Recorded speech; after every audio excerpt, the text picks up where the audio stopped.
BC news కి స్వాగతం. ముందుగా ముఖ్యాంశాలు. ఏవీకేఆర్ జిల్లా పరిషత్ ఉన్నత పాఠశాల పూర్వ విద్యార్థుల ఆత్మీయ సమావేశం. కోటపట్నంలోని షాదీ మంజిల్లో 1980 అలాగే 81లో 10వ తరగతి చదువుతున్న పూర్వ విద్యార్థులు.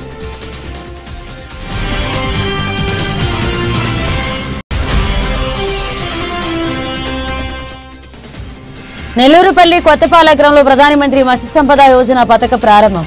పెన్నక్క చెరువులో 12 లక్షల చేప పిల్లలను విడుదల చేసిన జిల్లా మత్స్యకార అధికారి నాగరాజు.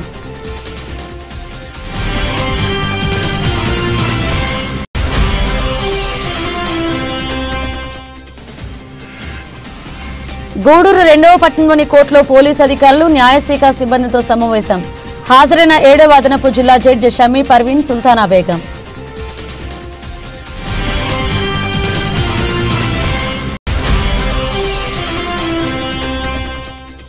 వాకాడు ఆనందసాయి నిలయాన్ని సందర్శించిన అంతర్జాతీయ షిరిడి భక్త సేవా ట్రస్ట్ చైర్మన్ ఎస్ఎల్ నరసింహారావు. హాజరైన vice president S Lakshmi, Tirupati జిల్లా కన్వీనర్ కె విజయలక్ష్మి. ఆనాటి విద్యార్థులు నాడు తాము చదువుకున్న పాఠశాలను చూసి తీపి గుర్తులను నెమరవేసుకున్నారు. సుమారు 45 సంవత్సరాల తర్వాత వారంతా కలిసి తమ ఉపాధ్యాయులను, తోటి మిత్రులను కలుసుకుని సందడి చేశారు. తిరుపతి జిల్లా కోటపట్నంలోని ఏవీకేఆర్ జిల్లా పరిషత్ ఉన్నత పాఠశాలలో 1980-81లో 10వ తరగతి చదువుకున్న పూర్వ విద్యార్థుల ఆత్మీయ సమావేశ కార్యక్రమాన్ని కోటపట్నంలోని షాదీ మంజిల్లో వేడుకగా జరుపుకున్నారు. చదువు అనంతరం వివిధ ప్రాంతాల్లో స్థిరపడ్డ వాళ్లందరూ వచ్చి ఒకరికొకరు కలుసుకుని మధుర జ్ఞాపకాలను గుర్తు చేసుకుంటూ సంతోషంగా గడిపారు. ప్రస్తుత ప్రభుత్వ పాఠశాలల్లో వాకింగ్ ట్రాక్, సేదా తీరేందుకు సిమెంట్ బల్లలు, క్రీడా ప్రాంగణానికి అవసరమైన పలు సౌకర్యాలను సమకూర్చారు. వారి బ్యాచ్ కు గుర్తుగా పాఠశాల చుట్టూ చెట్లు నాటారు. పాఠశాల అభివృద్ధికి ఇంకా కృషి చేస్తామని హామీ ఇచ్చారు. 1980లో టీచర్స్ గా పనిచేసిన గురువులను ఆహ్వానించి వారికి ఘనంగా సన్మానించుకున్నారు. ఈ కార్యక్రమంలో వల్లం సురేంద్రబాబు, ఎల్వి రమణబాబు, సుబ్రహ్మణ్యం, గణపర్తి, చంద్రప్రసాద్ నాయుడు, సురేంద్రనాథ్ రెడ్డి, పల్లం కృష్ణయ్య, గంగపట్నం విజయభాస్కర్ రెడ్డి, కర్లపూడి శ్రీనివాసులు, దువ్వూరు రామరాఘవరెడ్డి పాల్గొన్నారు. అక్కడ వాకింగ్ చేస్తున్నటువంటి అనేక జరిగింది. కాబట్టి మన మిత్రులందరికీ అలాగే మన పాటిస్తే భవనం వహిస్తే బాగుంటుందని చెప్పి ఆశిస్తున్నాం.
వేదికను అలంకరించినటువంటి ఉపాధ్యాయ మిత్రులు, ఇక్కడికి విచ్చేసినటువంటి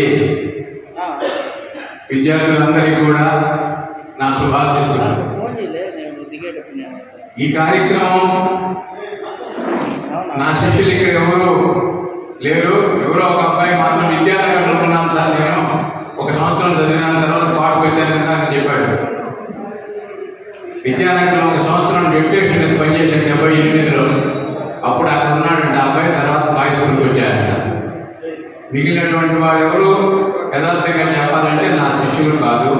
అయినా కూడా నన్ను ఇక్కడికి పిలిచి ఈ కార్యక్రమంలో పాల్గొనే అవకాశం కల్పించినందుకు అందులకు ఈ పూర్వ విద్యార్థులందరికీ కూడా మరొకసారి నా శుభాశీస్సులు. మీరంతా కూడా మిత్రులు కాబట్టి మీ మిత్రులు అనేటువంటి వాళ్ళకి ఒక ప్రత్యేకత ఉంటుంది నిజమైన మిత్రుడికి. ఆ విషయాన్ని చెప్పాలని అనుకుంటున్నాను నేను. ఏంది నిజమైన మిత్రుడు అంటే, మామూలుగా స్నేహితులు అందరూ ఉంటారు, కానీ ఆ స్నేహితుల్లో కూడా ఎటువంటి లక్షణాలు ఉండాలంటే 3 ఆకారాలు వదిలేయాలి వాళ్ళు. ఆ 3 ఆకారాలు ఏమంటే, మొట్టమొదటిది అసూయ, రెండవది అహంకారం, మూడవది అత్యాశ. ఈ 3 ఆకారాలు వదిలేస్తే స్నేహితం బాగా ఉంటుంది. అట్లనే ఎక్కడ నువ్వు స్నేహితానికి కోరుకుంటావో అక్కడ 3 విషయాలు జాగ్రత్తగా ఉండమంటాడు. మిత్రత్వం ఇచ్చింది తత్ర 3 రకాలయ్యే అక్కడ 3 పనులు చేయబడుతున్నాడు. ఒకటి వాగ్వివాదం. స్నేహితుడు ఏదైనా పొరపాటుగా నిన్ను మాట్లాడినా, నిన్ను అపార్థం చేసుకున్నా వాటితో నువ్వు ఎప్పుడు కూడా వివాదానికి దిగవద్దు అంటాడు, చదువుకోమంటాడు, శాంతించమంటాడు. మౌనమే కలహం నాస్తి అనేటువంటిది ఒక సూక్తి. మౌనంగా ఉంటే చదువే రాదు. కానీ ఎత్ర మిత్రత్వం ఇచ్చంతి తత్ర 3 నకాలే 3 చేయబడ్డాడు. ఒకటి ముందు చెప్పాను వాగ్వాదం. రెండవది అర్థ సంబంధం, ఫైనాన్షియల్ మ్యాటర్స్. నీకు స్నేహితుడు ఇవ్వాలన్నా, నువ్వు స్నేహితుడికి ఇవ్వాలన్నా కరెక్ట్ గా ఉండాలి. అప్పుడే ఆ స్నేహితులు కొనసాగుతుంది. అటు కానప్పుడు అది విరోధానికి దారి తీస్తుంది. ధనమే మైత్రిని తెచ్చును, ధనమే వైరమును తెచ్చు అంటాడు ఒక దగ్గర. డబ్బే స్నేహితాన్ని కలిగిస్తుంది, డబ్బే శత్రుత్వాన్ని కూడా కలిగిస్తుంది. కాబట్టి ఫైనాన్షియల్ మ్యాటర్స్ లో మిత్రులతో చాలా పద్ధతిగా ఉండడం మంచిది. మూడవది పరోక్ష దానభాషణం అంటాడు. పరోక్ష దానభాషణం అంటే స్నేహితుడు లేని సమయంలో స్నేహితుడు భార్యతో కూర్చొని నువ్వు పాతగానే కొట్టబాత, ఆ విధంగా పుట్టినామంటే మీ ఇద్దరు మనసు స్వచ్ఛమైనప్పటికీ కూడా మీ మీద అపోహలు కలిగించి మీ స్నేహితానికి భంగం కలిగిస్తారు అనేటువంటిది పెద్దలు చెప్పినటువంటి మాట. ఈ 3టిని అనుసరిస్తే మీరంతా కూడా స్నేహితాన్ని కలకాలం కొనసాగిస్తారు, ఇంకా ఆత్మీయంగా ఉంటారు. ఇటువంటి విషయాలు ఎన్నైనా మనం చెప్పుకోవడానికి ఆస్కారం ఉంది. కానీ ఇది ఉపన్యాసం కాదు, సందేశం ఉంది. కాబట్టి మీరంతా కూడా ఉన్నతమైనటువంటి స్థితికి ఇంకా ఎదగాలని, మీ పిల్లలు కూడా ఆరోగ్యమైనంతో విరాజిల్లాలని, నాకు సంబంధం లేకపోయినా ఈ కార్యక్రమానికి పిలిచినందుకు మరొక వారు మీ అందరికీ ఆశీస్సులు అందజేస్తూ విరమిస్తున్నాను. మత్స్యకారుల సంక్షేమం మరియు మత్స్యరంగం అభివృద్ధి పట్ల ఎన్డీఏ ప్రభుత్వం యొక్క అంచలమైన నిబద్ధతను గురించి టీడీపీ తిరుపతి జిల్లా మైనారిటీ అధ్యక్షులు షేక్ జలీల్ అహ్మద్, పెన్నక్క చెరువు సంఘ అధ్యక్షులు నెల్లూరు మోహన్ రెడ్డి కొనియాడారు. తిరుపతి జిల్లా కోట మండలం నెల్లూరుపల్లె కొత్తపాలె గ్రామంలోని పెన్నక్క చెరువులో ప్రధానమంత్రి మత్స్య సంపద యోజన పథకం ద్వారా 12 లక్షల చేప పిల్లలను విడుదల చేయడాన్ని వారు ఎంతో ఆర్భాటంగా ప్రారంభించారు. జిల్లా మత్స్యకార అధికారి నాగరాజుతో కలిసి టీడీపీ నాయకులు ఆనకట్ట నీటిలోని చేప పిల్లలను వదిలారు. మత్స్యకార రంగాన్ని పెంపొందించడానికి, మత్స్యకార వర్గాల జీవనోపాధిని పెంచడానికి ప్రభుత్వం చేస్తున్న కృషి అభినందనీయమని పేర్కొన్నారు. గతంలో జీవో నంబర్ 217 ద్వారా చెరువులను వేలంపాటల ద్వారా చెరువులోని మత్స్య సంపదను దక్కించుకునేవారని, ప్రస్తుత ప్రభుత్వం ఆ జీవోను రద్దు చేసి సొసైటీలకు అప్పగించడం జరిగిందన్నారు.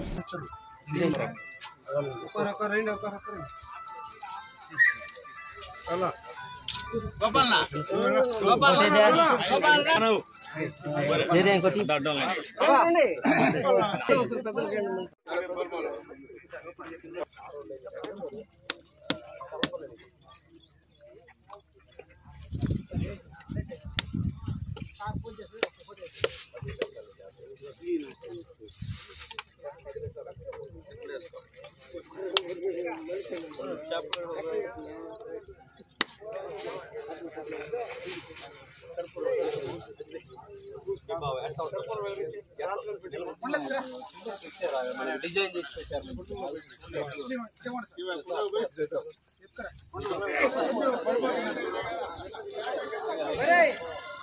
ఇప్పుడు తీయ కాదు.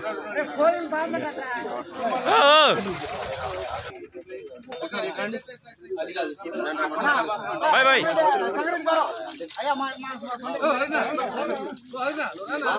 అరే సార్ సార్ ఒక్కసారి పైకి ఇక్కడ లోపల దించేసావు. వెనకరాయమే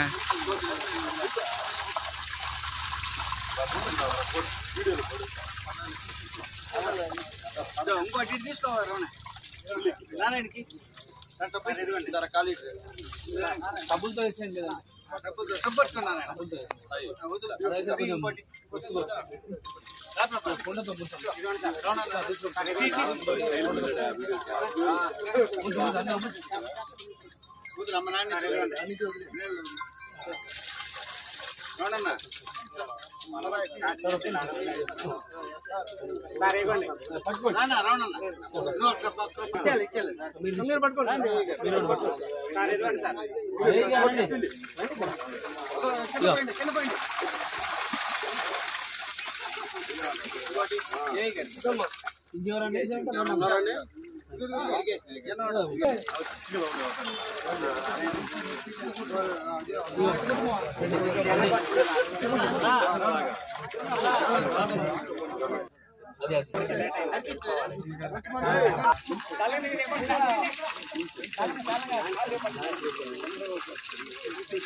ఇలా మీ చేతిలో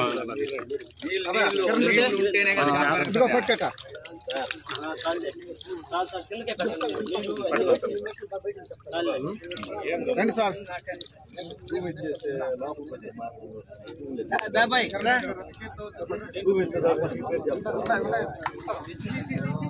దగ్గర రావచ్చు.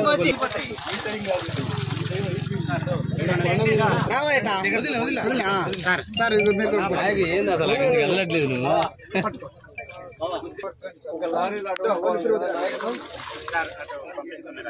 ఒక తూరి ఆ లారీలు తీసుకుంటే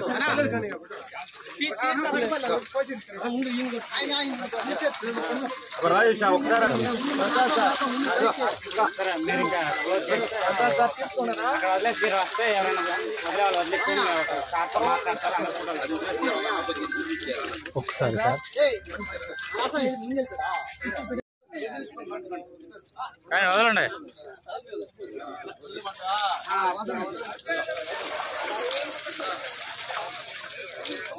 నువ్వు వదిలినట్టు 5 కిలోలు కావాలా?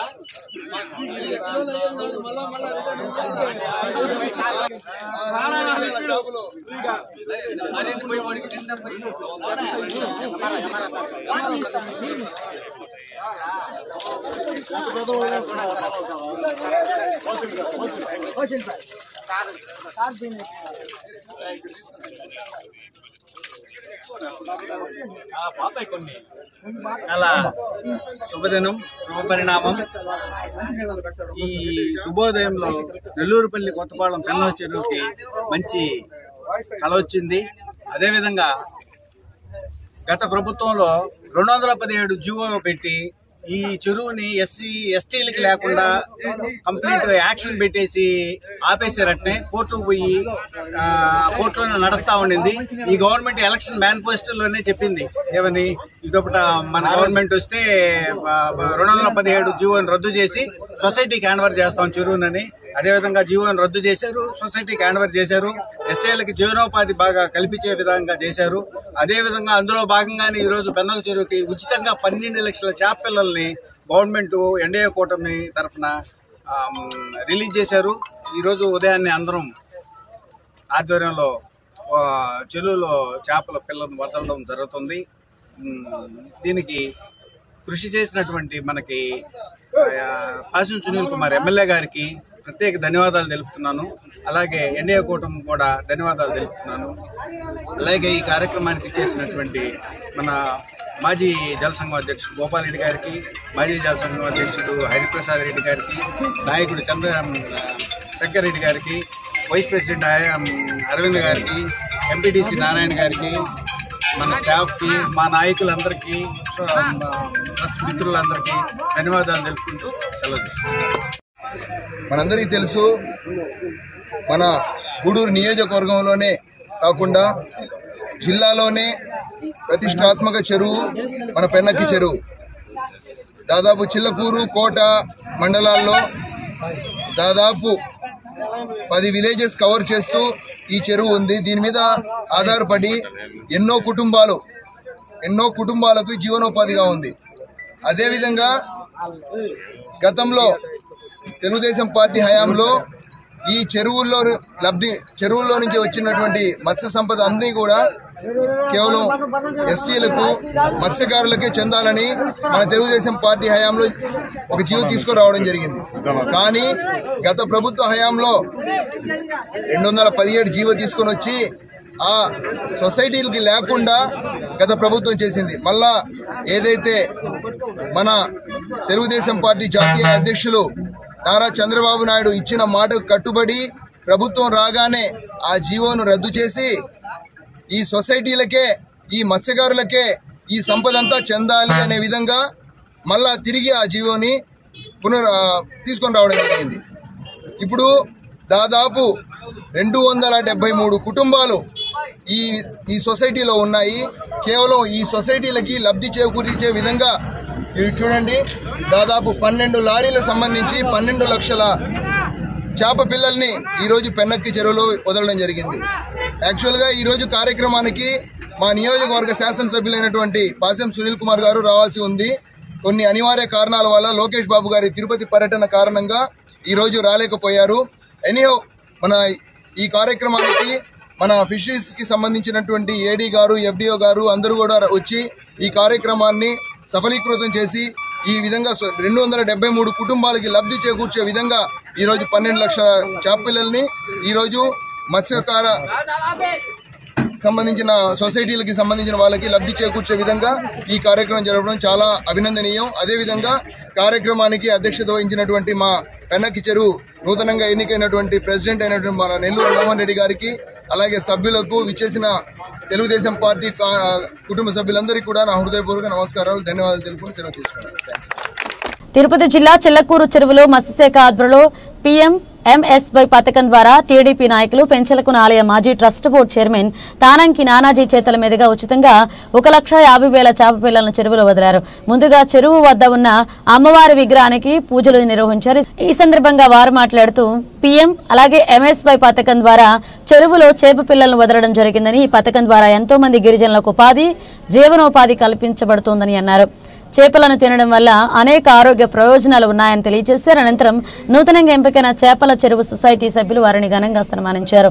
ఈ కార్యక్రమంలో తిరుపతి పార్లమెంట్ ప్రధాన కార్యదర్శి పట్టాభిరామిరెడ్డి, మండల పార్టీ అధ్యక్షులు ఉచ్చూరు వెంకటేశ్వరరెడ్డి, రాష్ట్ర మహిళా కార్యదర్శి గూండాల లీలావతి, రామచంద్రారెడ్డి, దాసరి రాంప్రసాద్, మాజీ సర్పంచ్ రామ్మూర్తి, జిల్లా మత్స్యశాఖ అధికారి నాగరాజు, మత్స్యశాఖ అభివృద్ధి అధికారి రఘుబాబు పాల్గొన్నారు.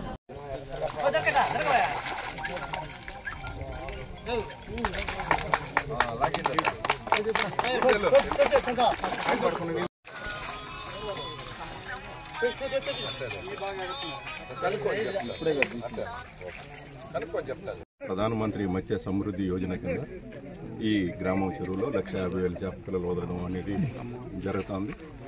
ఇది మంచి అభినందన కార్యక్రమం. గత 5 సంవత్సరాలుగా ఈరోజు ఏదో మత్స్య కార్యక్రమాల మీద ఆయన చేసినాడని చెప్పి పెద్ద ఎత్తున ప్రచారం చేసిన తప్ప అక్కడేం జరిగింది లేదు.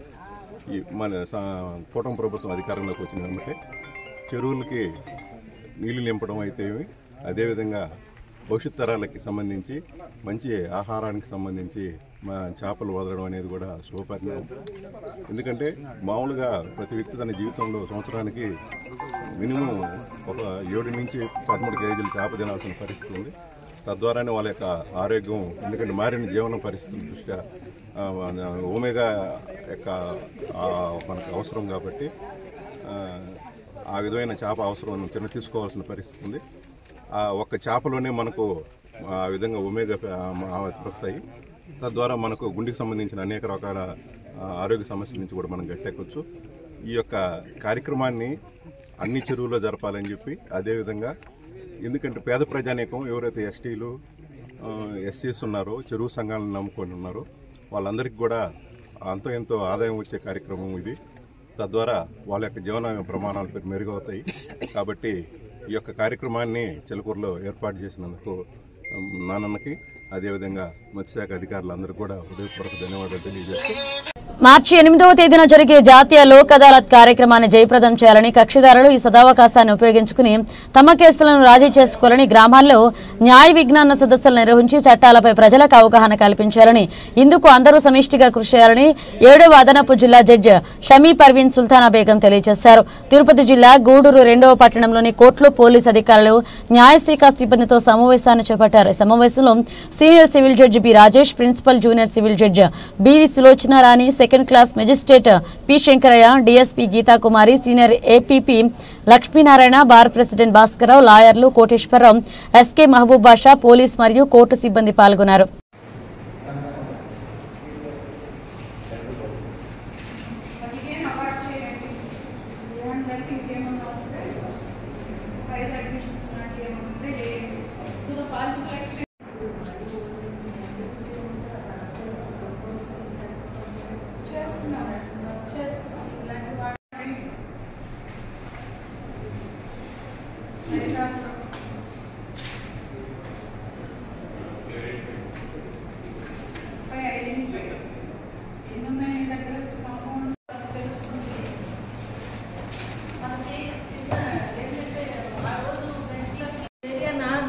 నా జ్యూరిస్డిక్షన్ కాదు అంటే ఎక్కువ ఎక్కడ విలేజర్స్ గ్యాదర్ అవుతారు, కొంచెం అవేర్నెస్ క్రియేట్ చేద్దాం. మొత్తం ఆఫీసర్స్ అందరూ ఒకరోజు మీరు చెప్తే ఆ రోజు మాకు కన్వీనియంట్గా ఉందో లేదో మేడం మేము డిఎస్పీ గారు కూడా వస్తారు, వచ్చి కొంచెం గ్రాండ్గా ఈసారి లీగల్ లిటరసీ క్యాంప్ పెడదాం. కొంచెం అవేర్నెస్ మెయిన్ లోక్ అదాలత్ మీద వాళ్ళకి అర్థమవుతుంది. వాళ్ళు రాదు కదా, మనమే వెళ్ళి చెప్పాలనే అది door steps, justice to door steps అని దానికి ఒక భాగంగా మనం ఒక రోజు పెడదాము లిటరసీ క్యాంప్. అందరూ పార్టిసిపేట్ చేద్దాం, ఒక ఫేవర్ చేసినట్టు ఉంటుంది వాళ్ళకి విలేజెస్. తిరుపతి జిల్లా వాకాడు మండల కేంద్రంలో వెలసి ఉన్న ఆనంద సాయి నిలయాన్ని అంతర్జాతీయ షిరిడి భక్త సేవా ట్రస్ట్ చైర్మన్ ఎస్ఎల్ నరసింహారావు సందర్శించారు. ఈ సందర్భంగా ఆయన మీడియా సమావేశాన్ని నిర్వహించారు. ఈ సమావేశంలో ఆయన మాట్లాడుతూ గత సంవత్సరం మహారాష్ట్రలోని షిరిడిలో జాతీయ స్థాయిలో తెలుగు సాయి భక్త సమ్మేళనం నిర్వహించుకున్నామని, కాగా ఈ సంవత్సరం జూన్ మాసంలో 6, 7, 8 తేదీల్లో వాకాడ్లోని ఆనంద సాయి నిలయంలో ఈ కార్యక్రమాన్ని నిర్వహిస్తున్నామని చెప్పారు. ఈ కార్యక్రమానికి భక్తులు పెద్ద ఎత్తున పాల్గొనాలని ఆయన పిలుపునిచ్చారు. ఇందులో భాగస్వామ్యం అవ్వాలనుకునే భక్తులు ముందుగా 9395163874 మరియు 9949327996 నంబర్లను సంప్రదించి రిజిస్ట్రేషన్ చేసుకోవాలని తెలియజేశారు. ఈ కార్యక్రమం vice president S Lakshmi, Tirupati జిల్లా కన్వీనర్ కె విజయలక్ష్మి, కోఆర్డినేటర్లు సురేష్ రెడ్డి, కొండయ్య, వెంకటరామరెడ్డి, వెంకటేశ్వర్లు పాల్గొన్నారు. అందరికీ సాయిరాం. సాక్షాత్ పరమాత్మ అయిన సాయిబాబా యొక్క ఆశీస్సులతో ఈ వాకాడు గ్రామంలో అద్భుతంగా జూన్ 6, 7, 8 తేదీల్లో అంటే శుక్ర, శని, ఆదివారం 2025 జూన్ 6, 7, 8 తేదీల్లో అద్భుతమైనటువంటి జాతీయ తెలుగు షిరిడి సాయి భక్త సమ్మేళనం జరగనున్నదండి. ఈ దేశంలో ఉన్నటువంటి సాయి భక్తులు చాలామంది ఇక్కడికి రానున్నారు. బాబా దయవల్ల ఇది ఒక సైంటిఫిక్ కాన్ఫరెన్స్గా జరగనున్నదండి. ఇక్కడ ఏంటంటే అంతర్జాతీయ తెలుగు షిరిడి సాయి భక్త సమ్మేళనం షిరిడిలో పెట్టారు. జనవరి 26, 27, 2024 సంవత్సరంలో మొట్టమొదటిసారిగా జాతీయ తెలుగు షిరిడి సాయి భక్త సమ్మేళనం వాకాడ్ని ఎన్నుకొని ఇక్కడ పెట్టడం జరుగుతుందండి. ఇది నిజంగా బాబాచే నిర్మించబడింది తప్ప మన తెలివితేటలు కానీ మన యొక్క ఇది కానీ ఏం లేదు. కాబట్టి దీంట్లో ఇది ఒక సైంటిఫిక్ కాన్ఫరెన్స్గా బాబా ఏర్పాటు చేస్తున్నారు. అంటే మార్నింగ్ అంతా సింపోజియం ఉంటుంది, మధ్యాహ్నం అంతా పేపర్ ప్రజెంటేషన్స్ ఉంటాయి, సాయంత్రం అంతా సాంస్కృతిక కార్యక్రమాలు ఉంటాయి. కాబట్టి ఇక్కడ ఏంటంటే ఇది ప్రపంచంలోనే మొట్టమొదటిసారిగా ఇంటర్నేషనల్గా షిరిడిలో పెట్టారు, జాతీయ పరంగా వాకాడ్లో పెడుతున్నారండి. కాబట్టి అందరూ రావాలి, సాయి భక్తులు అందరూ కూడా రిజిస్టర్ చేసుకోవాలండి. ఎందుకంటే మనకి తెలియాలి కాబట్టి ఎంతమంది వస్తున్నారో మనం రిజిస్టర్ చేసుకుని వాళ్ళు మాత్రం వస్తారు. కాబట్టి త్వరలోనే అందరూ కూడా రిజిస్టర్ చేసుకొని రావాల్సిందిగా కోరుతున్నాం. మేము ఫోన్ నెంబర్లు ఇస్తున్నాం. ఆ ఫోన్ నెంబర్ని మీరు చూసుకొని వాళ్ళని సంప్రదిస్తే వాళ్ళు ఎలాగా ఏంటి అన్నీ చెప్తారు మీకు. తప్పకుండా మీరందరూ ఆహ్వానిస్తున్నాం. ఇది అంతర్జాతీయ షిరిడి సాయి భక్త సేవా ట్రస్ట్ ద్వారా బాబా జరిపిస్తున్నారండి. ఓం శ్రీ సాయిరామ్. గురు సాయినాథ్ మహారాజ్ కీ జై. అవధూత భరద్వాజ మహారాజ్ కీ జై. సాయి భక్తులందరికీ ఇదే మా ఆహ్వానం. వాకాడు ఆనంద సాయి సేవా నిలయంలో జాతీయ స్థాయిలో బాబా భక్తుల సమ్మేళనం నిర్వహించడం చాలా సంతోషదాయకం. భక్తుల రూపాల్లో కూడా భగవంతుడే ఉంటాడు. ఈ కార్యక్రమాన్ని మనం ఆనందంగా జరుపుకుందాం. అందరూ రిజిస్టర్ చేసుకోండి. అందరికీ బాబా దయ అపారంగా ఆయన కరుణ లభించాలని, ఈ ప్రాంతం అంతా సుభిక్షంగా క్షేమంగా ఉండాలని మనస్ఫూర్తిగా పరమాత్మను ప్రార్థిస్తూ సెలవు. సద్గురు సాయినాథ్ మహారాజ్ కీ జై. ఎంత వైభవంగా ఈ కార్యక్రమాన్ని జరుపుకోదలుస్తున్నాడంటే ఇది మన అదృష్టంగా భావిస్తున్నాం. షిరిడీ తర్వాత వాకాడ్ని ఎన్నుకోవడం అంటే ఆయన యొక్క మహిమాన్వితం ఇక్కడ ఉన్నాడనేటటువంటిది. పైగా సాంస్కృతిక కార్యక్రమాలు నిర్వీర్యం అయిపోతున్నాయి. తెలుగు భాష కూడా అంతరించిపోతుంది. ఇటువంటి రోజుల్లో సాయే ఈ సాంస్కృతిక కార్యక్రమాలు నిర్వహించేదానికి మన అదృష్టంగా భావించి ఈ వాకాడ్ని ఎన్నుకోవడం జరుగుతుంది.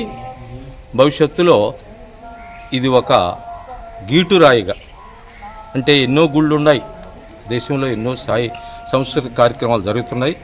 కానీ మన వాకాడ్ అనేటటువంటి దాన్ని ఆయన ఎన్నుకోవడంగానే ఆయన తరఫున వచ్చినటువంటి వాళ్ళందరూ కూడా సంతోషంగా వ్యక్తపరుస్తున్నారు. అందువల్ల మనమందరం కూడా ఈ కార్యక్రమంలో పాల్గొని సాయి ఆనందానికి పాత్రలు కాగలమని కోరుకున్నాం. ఓం సాయిరామ్. ఆనంద సాయి నిలవే వాకాడ్. ఒక దుర్మార్గుడి పరామర్శించడానికి జైలుకు వెళ్లిన వైఎస్ జగన్మోహన్ రెడ్డి కులాల గురించి మాట్లాడతాడా? జగన్మోహన్ రెడ్డి మాటలను అతను సొంత పార్టీ వారి కూడా సమర్థించడం లేదు అని Sarvepalli MLA TDP polit bureau సభ్యులు సోమిరెడ్డి చంద్రమోహన్ రెడ్డి మండిపడ్డారు. మనిషి అనేవాడు చేయని దుర్మార్గాలు వంశీ చేస్తే వెళ్లి ఆయన్ని పరామర్శించడం ఏమిటి అని ప్రశ్నించారు. జగన్ తల్లిని చెల్లి పుట్టుకపై విమర్శలు చేసిన వర్రా రవీంద్రారెడ్డి కూడా జైల్లో ఉన్నాడు. వెళ్లి అతన్ని కూడా పరామర్శిస్తావా అని ప్రశ్నించారు. సమాజంలో ఎంతో మంది నాయకులను ముఖ్యమంత్రులను చూశాం. జగన్ లాంటి దుర్మార్గపు ఆలోచనలో ఉన్న వ్యక్తిని మాత్రం చూడలేదన్నారు. జగన్మోహన్ రెడ్డి ఈరోజు ఆయన ఒక దుర్మార్గుడిని పరామర్శించడానికి పోయినాడు. అక్కడికి పోయి ఆయన ఏం మాట్లాడుతున్నాడు జగన్మోహన్ రెడ్డి? ఆయన కులాల గురించి మాట్లాడతాడు, చంద్రబాబు నాయుడు గారు లోకేష్ బాబు గురించి మాట్లాడతాడు. నీ పార్టీ వాళ్ళు కూడా సమర్థించరు. అదేమంటే వార్నింగ్ ఇస్తావు, సప్త సముద్రాలు ఉన్న పట్టుకొంచి లోపలేస్తానంటావు. కర్మ. నేను ఒక సలహా చెప్తా. ఇప్పుడు ఈయన పోయి చూసి వచ్చావు, ఒక మనిషి అనే వాడు చేయని దుర్మార్గాలు చేసిన వాడిని జైలుకి పోయి పరామర్శించావు. అక్కడ మీ తల్లి పైన, మీ చెల్లి పుట్టక పైన చేసిన సోషల్ మీడియాలో వ్యాఖ్యలు చేసిన పోస్టింగ్లు పెట్టినవాడు జైల్లో ఉన్నాడు. ఆయన కూడా పోయి పరామర్శించరా, ఒక పని అయిపోద్ది. ఆ పని చేయి నువ్వు, మంచి పేరు వస్తుంది నీకు. దురదృష్టం. ఇటువంటి నాయకుడిని మనం సమాజంలో ఎంతమందిని పార్టీ నాయకుల్ని ముఖ్యమంత్రిని చూసాం, కానీ ఇంత నీచమైన ఆలోచనలు ఉండే ఒక పార్టీ అధ్యక్షుడిని మనం ఎప్పుడు చూడాలి. అన్ఫార్చునేట్. తిరుపతి జిల్లాలోని శ్రీకాళహస్తి పట్టణాన్ని సుందర నగరంగా తీర్చిదిద్దేందుకు కృషి చేస్తున్నట్లుగా కేంద్ర గ్రామీణాభివృద్ధి కమ్యూనికేషన్ శాఖ సహాయ మంత్రి డాక్టర్ పెమ్మసాని చంద్రశేఖర్ తెలియజేశారు. ప్రముఖ వాయులింగ క్షేత్రంలో శ్రీకాళహస్తీశ్వరుని మంత్రి దర్శించుకున్నారు.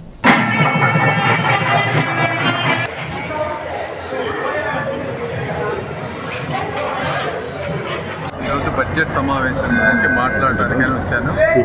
వచ్చే ముందు సుధీర్ గారు ఢిల్లీలో కలిసి దేవాలయాన్ని బాగా డెవలప్ చేస్తున్నాం, మీరు ఒకసారి రండి చూడండి అంటే సరే ఇక్కడ దాకా వచ్చాను కదా అని వచ్చాను. వచ్చినప్పుడు యాక్చువల్గా 2-3 అబ్జర్వ్ చేశాను. ఒకటి, సిటీని చాలా బాగా డెవలప్ చేస్తూ ఉన్నాడు. అంటే చక్క మనం ఎయిర్పోర్ట్లో చూస్తాం ఇది ట్రీస్ అలాంటివి ఆయన నీట్గా చేసి, రోడ్లు కూడా వచ్చే రోడ్లన్నీ కూడా బ్రహ్మాండంగా ఉన్నాయి. ఇంత ముందు నుంచి ఉన్నాయా అంటే లేదు ఇవన్నీ మనం వచ్చిన తర్వాత వేసిన రోడ్లు అని చెప్తా ఉన్నారు. అదేవిధంగా దేవాలయంలో చూస్తే ఇంతకుముందు ఎప్పుడు కూడా టెంపరీ లైట్స్ ఉండే వాటన్నిటినీ కూడా పర్మనెంట్ లైట్స్ చేయటం, ఒక విజన్ తోటి ఒక ప్యాషన్ తోటి ఉన్న వాళ్ళందరూ సుధీర్ గారు ముఖ్యంగా చేస్తూ ఉన్నారు. వాళ్ళందరికీ కూడా ధన్యవాదాలు. దేవుడి దగ్గర మంచి దర్శనం అయింది. బులెటిన్ ముగించే ముందు హెడ్లైన్స్ మరోసారి. ఏవీకేఆర్ జిల్లా పరిషత్ ఉన్నత పాఠశాల పూర్వ విద్యార్థుల ఆత్మీయ సమావేశం. కోటపట్నంలోని షాదీ మంజిల్లో 1980 అలాగే 81లో 10వ తరగతి చదువుతున్న పూర్వ విద్యార్థులు.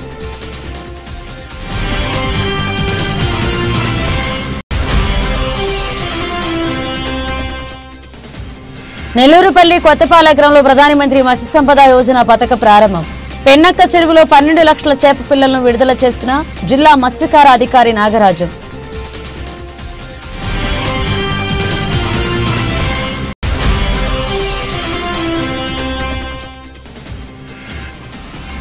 గూడూరు 2వ పట్టణంలోని కోర్టులో పోలీసు అధికారులు న్యాయశాఖ సిబ్బందితో సమావేశం.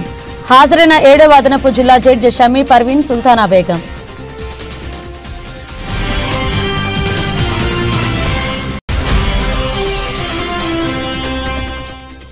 వాకాడు ఆనంద సాయి నిలయాన్ని సందర్శించిన అంతర్జాతీయ షిరిడి భక్త సేవా ట్రస్ట్ చైర్మన్ ఎస్ఎల్ నరసింహారావు. హాజరైన vice president S Lakshmi, Tirupati జిల్లా కన్వీనర్ కె విజయలక్ష్మి. ఇవి బులెటిన్ అప్డేట్స్. మరిన్ని అప్డేట్స్తో మళ్ళీ కలుద్దాం.